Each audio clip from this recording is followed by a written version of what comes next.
falar de um tema muito bom e fundamental, né? Ainda mais quando a gente fala de chuva, a gente lembra de sono. A gente fala chuva, hora boa para dormir. Você já ouviu falar em higiene do sono? Higiene do sono.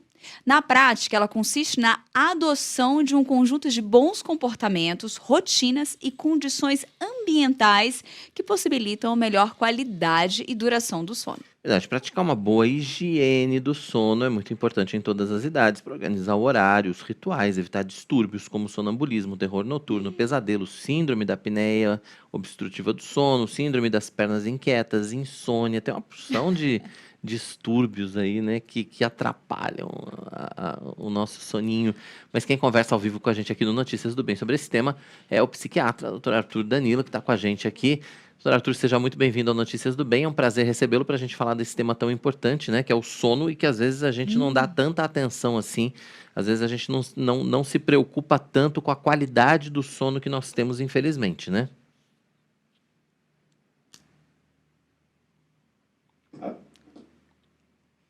A gente, a gente está com um problema de áudio. Acho que ele está nos ouvindo, mas acho que o microfone dele deve estar desabilitado.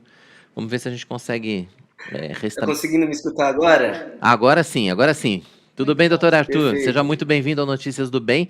Então, a gente queria começar falando a respeito da importância que nós muitas vezes não damos, né, à qualidade do sono, infelizmente, né? Exatamente. Bom, obrigado pela oportunidade de falar aqui sobre esse tema tão importante que todos nós temos demanda de dormir bem e precisamos disso para ter um dia seguinte saudável, né? E a insônia, os problemas relacionados ao sono são um problema de saúde pública. Chegam a contar aí com 40% da população, de alguma forma, em algum momento da vida, tendo algum prejuízo, algum impacto no sono, seja ele a própria insônia, a síndrome das pernas inquietas, a apneia obstrutiva do sono, como você mesmo mencionou, entre tantas outras coisas. E tem muitas dicas que podem ser passadas, né, e de fácil adoção. O difícil é sustentar esses comportamentos para que a gente tenha de fato um sono mais saudável, né? Então, isso é algo que a gente pode conversar bastante, até porque quando a gente adota e a gente mantém de maneira consistente esses comportamentos, a gente de fato cria um próprio reloginho, né, biológico que todos nós temos, que já ajuda a gente a organizar durante o dia a gente ter atividade física, né, para poder desempenhar nossas atividades, e de noite já chegar aquela hora perto do horário de dormir e já ir sentindo aquela vontade de dormir que chama a gente para a cama, e aí quando a gente vai se deitar, de fato a gente consegue adormecer mais rápido. Isso porque nós temos uma coisa chamada ciclo circadiano, né? Então ele é mediado por uma série de fatores e mostram, né, quando a gente vai olhar para o nosso ritmo biológico, que as nossas atividades do corpo e da mente funcionam em ritmos de 24 horas, né, dependem da nossa temperatura corporal, da secreção de hormônios, como o cortisol, a melatonina, a grelina, que regula, em contraposição à leptina, a fome e a saciedade. Enfim, nossa vida é rítmica, né, e quando a gente tem a oportunidade de colocar o nosso sono enquadrado dentro dessa rotina que o nosso corpo já precisa ter, a gente consegue ter maior chance de um sono de melhor qualidade. Uhum. Ó, analisando tudo isso, assim, em poucas palavras, doutor, como é que a gente entende o que seria exatamente essa insônia, essa coisinha que vem nos perturbando tanto, e em que período da nossa vida ela costuma nos afetar mais, né? Tem esse período que ela pode prejudicar mais a nossa vida, a nossa saúde? Com certeza. Bom, primeiro a começar pela quantidade de horas que a gente precisa dormir, né? Sempre essa é uma dúvida que surge muito no consultório médico, né? Ainda mais com psiquiatras, acaba que muitas pessoas têm a insônia ou os problemas relacionados ao sono junto com outras questões emocionais, como depressão, ansiedade, né? Os recém-nascidos e os bebês, eles precisam dormir mais horas do que os adultos, né? Eles dormem entre 12 a 17 horas por noite, as crianças vão dormindo entre 11 e 14 horas, e assim vai diminuindo um pouco, de forma que entre adultos é esperado que se durma entre 7 a 9 horas por noite. Os idosos às vezes até acabam reduzindo um pouquinho esse tempo de sono, isso porque eles começam a acordar um pouquinho mais cedo, é muito comum a gente ver isso conforme vai passando a idade. Mas por que é importante, em primeiro lugar, dormir uma boa quantidade de horas? Porque isso ajuda na liberação de vários hormônios que são saudáveis, ajuda na regeneração das células, a diminuir problemas de saúde de uma forma geral, como principalmente saúde cardiovascular do nosso coração, ajuda na perda de peso, porque acaba acelerando o metabolismo durante a noite e no dia seguinte, diminui o risco de câncer de mama, ainda mais, né, que é um câncer super prevalente, e reduz, então, aí em 48% os riscos de problemas cardíacos. Então é muito importante que a gente tenha realmente o foco de conseguir dormir pelo menos 7 horas, né? E a insônia, como você perguntou, é quando a gente não consegue dormir. E ela pode ser em vários momentos da noite. Existe a insônia inicial, que é a insônia que acontece quando a pessoa tem dificuldade para iniciar o sono, então ela fica ali na cama, né, para lá e para cá, e não consegue de fato adormecer. Esse é um tipo de insônia muito comum em pessoas com ansiedade, que ficam com muitos pensamentos na cabeça, e essas pessoas não conseguem relaxar, né? Eu falo que o sono é uma consequência de um comportamento.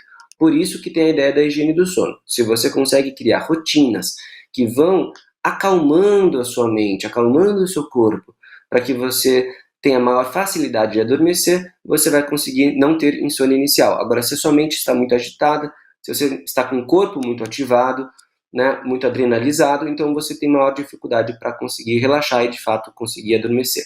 Mas a insônia não acontece só no início. Também existe uma coisa chamada insônia de manutenção, ou seja, pessoas que têm sono entrecortado, que de alguma forma durante a noite acordam e têm mais dificuldade para voltar a dormir. Essa chama a insônia de manutenção, e existe a insônia terminal, ou seja, no final da noite tem pessoas que têm uma chance maior, quando acabam tendo a insônia terminal, de acordar antes do horário que deveriam acordar. Então a pessoa, supondo, colocou um alarme para acordar às 7 horas da manhã, mas acaba acordando espontaneamente às 5 ou às 6 e não consegue voltar a dormir. Ela até tenta, mas ela já fica ali desperta, já fica ali pensando nas coisas que ela precisa fazer naquele dia e não consegue voltar a dormir. Então esses 3 tipos de insônia, eles podem ser agudos ou eles podem se cronificar, né? Então agudos seria se durarem algumas poucas semanas, né? 2 semanas, 3 semanas. Se eles passam de 3 meses de duração, aí já se considera que essa insônia tem uma característica crônica, e aí passa a ser importante procurar ajuda especializada para que essas pessoas possam ter assistência para ajudar a recuperar o seu sono. Mas mesmo quem não tem insônia, pode ainda assim melhorar a sua qualidade de sono fazendo essas técnicas que você mencionou muito brevemente, do que a gente chama de higiene do sono, então, ou seja, comportamentos que ajudam a gente a relaxar o corpo e a mente para conseguir, de fato, adormecer com maior facilidade. A gente estava falando exatamente disso, o senhor citou ainda aqui rapidamente que a higiene do sono a gente pode dizer que é uma rotina, né? Tem um passo a passo dessa rotina, um jeito prático de fazer essa higiene do sono? E qual seria ele, assim? Qual seria, assim, qual a dica passo a passo? Olha, primeiro tem que fazer isso, depois tem que fazer aquilo. Como é que a gente pode se preparar para dormir, doutor?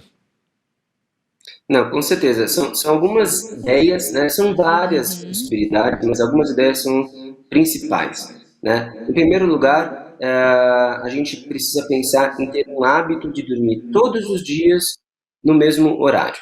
Isso é fundamental, inclusive de final de semana, tá? Essa ideia de que a gente pode, às vezes, dormir poucas horas durante a semana e depois recuperar no final de semana não é saudável. A ciência já mostrou isso, que você fazer essa privação de sono durante a semana por conta da sua jornada de trabalho e aí depois querer recuperar tudo isso no final de semana não faz bem para a saúde. É muito melhor você dormir um pouco menos, talvez, no final de semana e um pouco mais no dia a dia da semana e fazer isso de uma maneira constante, e do ponto de vista de saúde isso é muito melhor. Então, ter um horário para dormir e um horário para acordar ajuda ao corpo e à mente a entender que tem um horário para descansar e tem um horário para ficar acordado. Então, essa é a primeira coisa muito importante.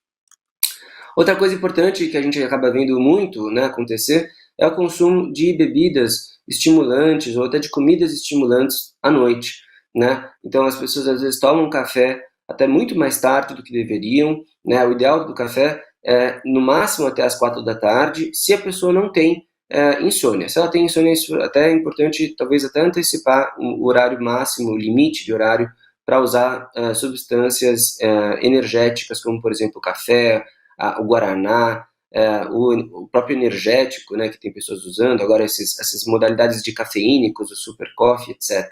Né? Então, sempre evitar essas substâncias estimulantes, porque a ideia aqui é justamente criar uma rotina de relaxamento.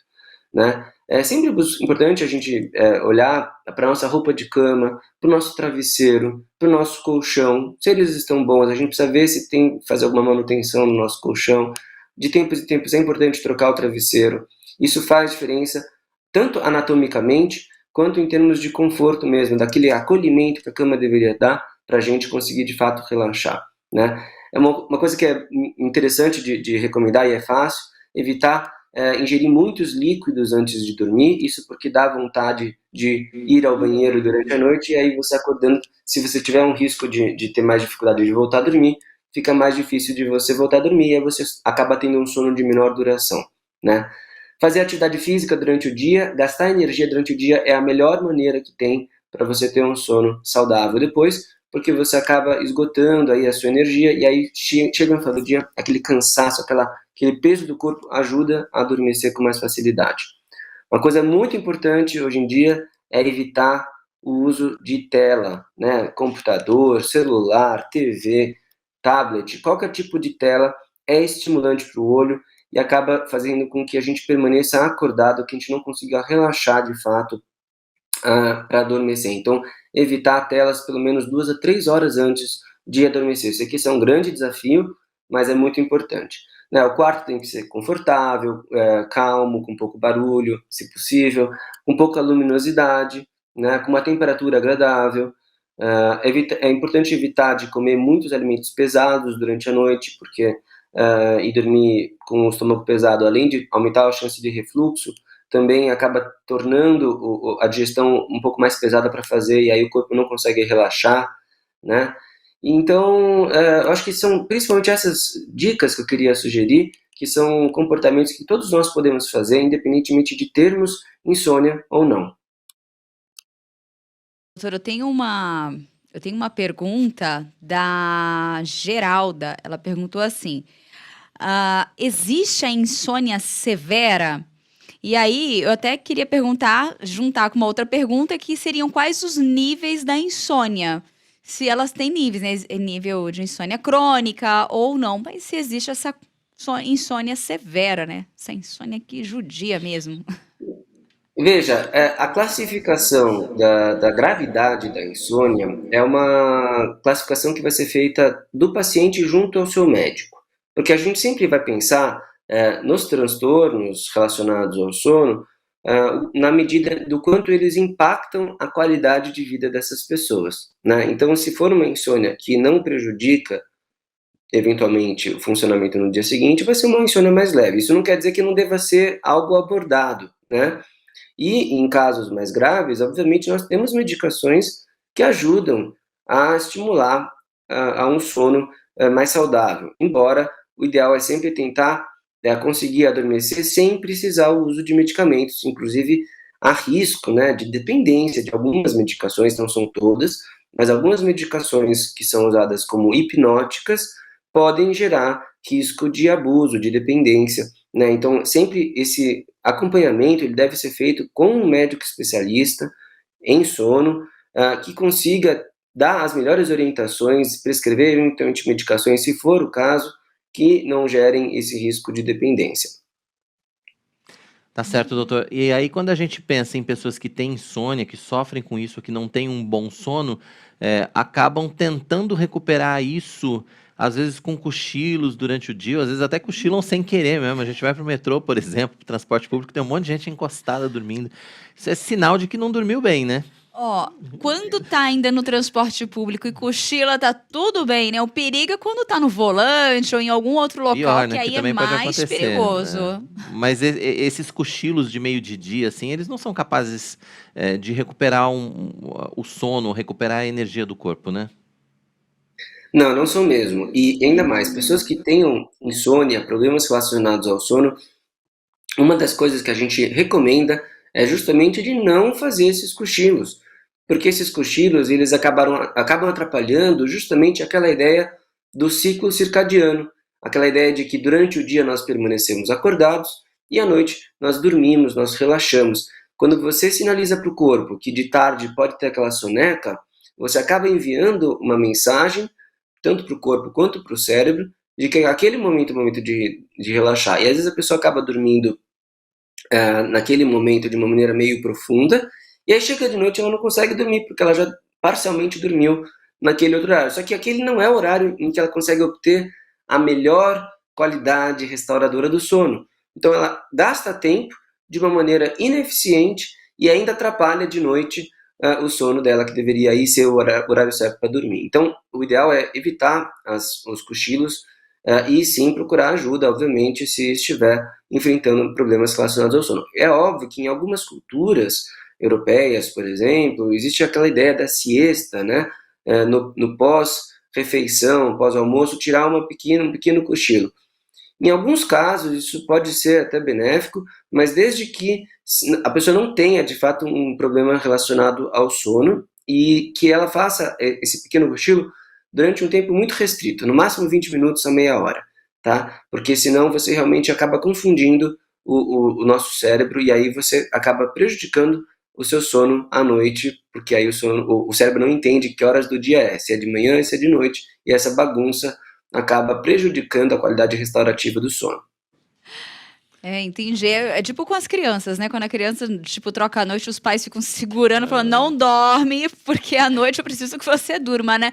Doutor, tem uma outra questão que ficou muito comum, que as pessoas costumam tomar muito aquela vitamininha, né? Que é aquele remedinho da melatonina, né?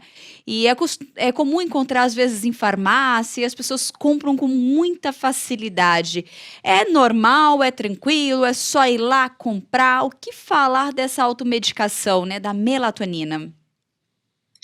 O sono é uma coisa muito séria e melatonina é um hormônio também sério que é produzido naturalmente pelo corpo e que em algumas indicações muito específicas pode ser prescrita por um médico que saiba o que está fazendo, com indicações muito precisas para alguns ajustes. Eu explico isso porque a melatonina é o hormônio que ajuda ao cérebro entender que está no momento de começar a relaxar, ela é começada a ser secretada naturalmente pelo corpo a partir do pôr do sol.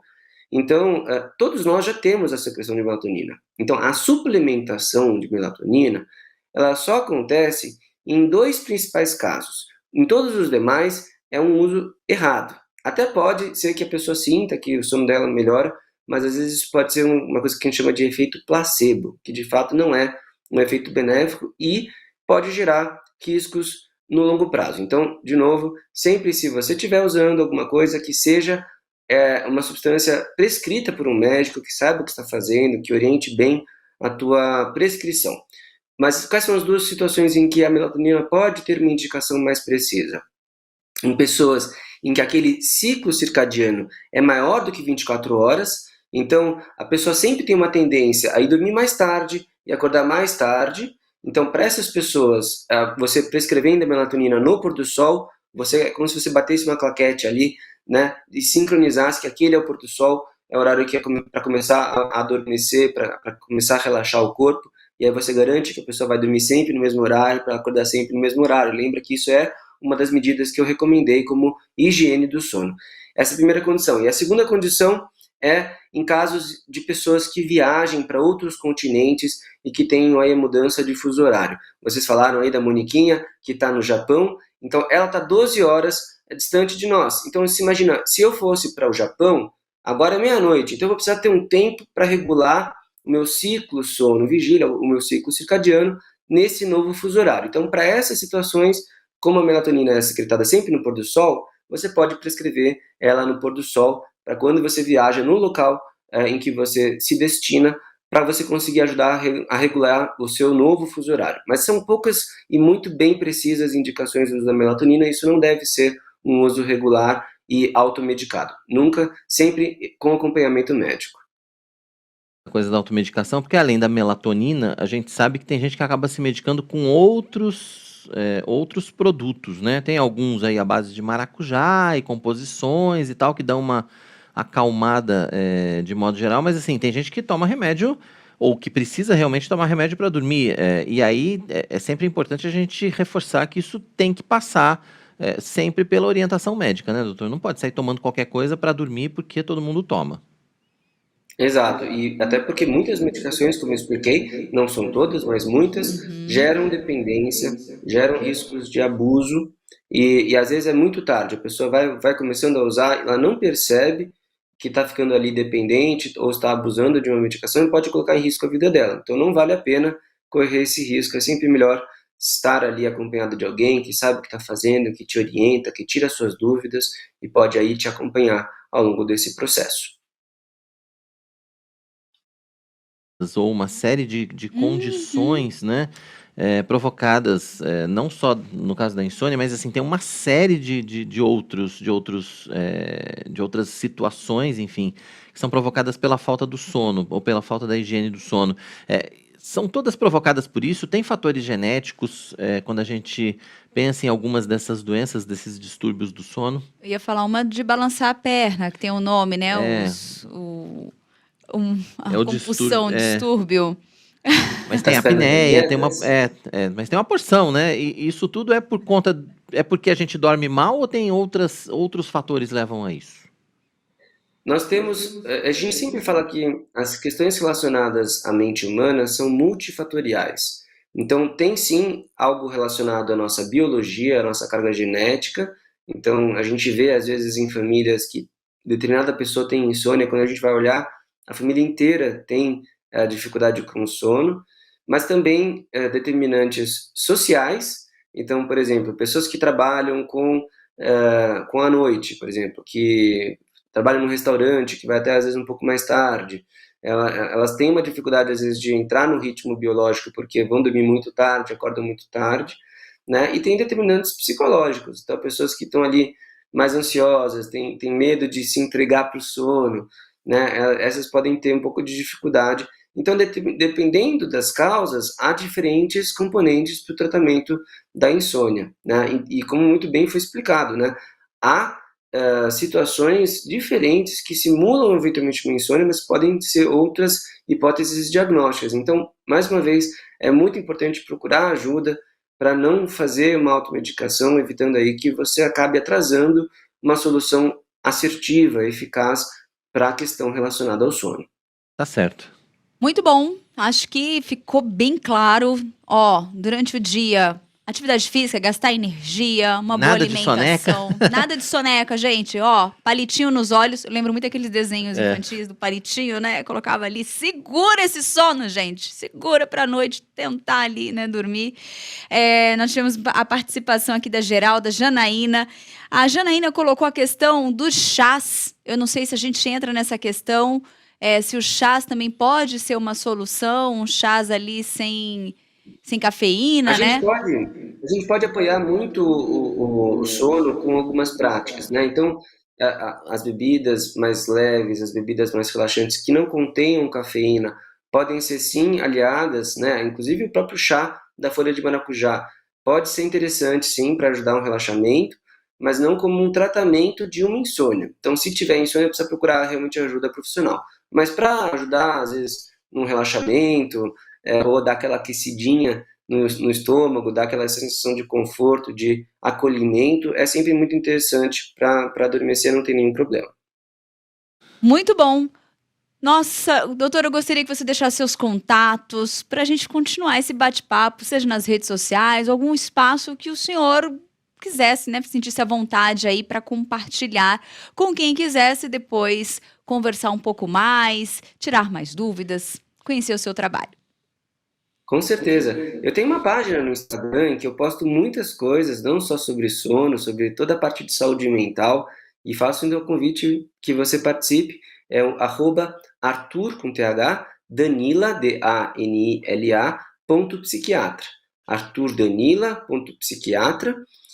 E eu atendo também no meu consultório em Pinheiros, justamente na Avenida Rebouças, número 1458, São Paulo. Isso presencialmente ou online também em todo o Brasil. Então, hoje em dia a gente tem essa facilidade com a tecnologia de poder para pessoas em várias localidades, inclusive com prescrições digitais, isso é possível. E lá eu estou sempre à disposição, tanto no consultório quanto no Instagram, para ajudar vocês a terem uma saúde mental melhor e em casos, obviamente, de demanda de consulta, poder individualmente aí orientar algo que possa ajudar a pessoa a resgatar aí a qualidade de vida. Participação com a gente aqui, o Dr. Arthur é nosso vizinho, então aqui em Pinheiros, está pertinho da gente. Obrigado pela sua participação, tá aí o arroba também para que quem está acompanhando o Notícias do Bem possa entrar em contato. Foi um prazer recebê-lo aqui, volte sempre. Eu estou à disposição.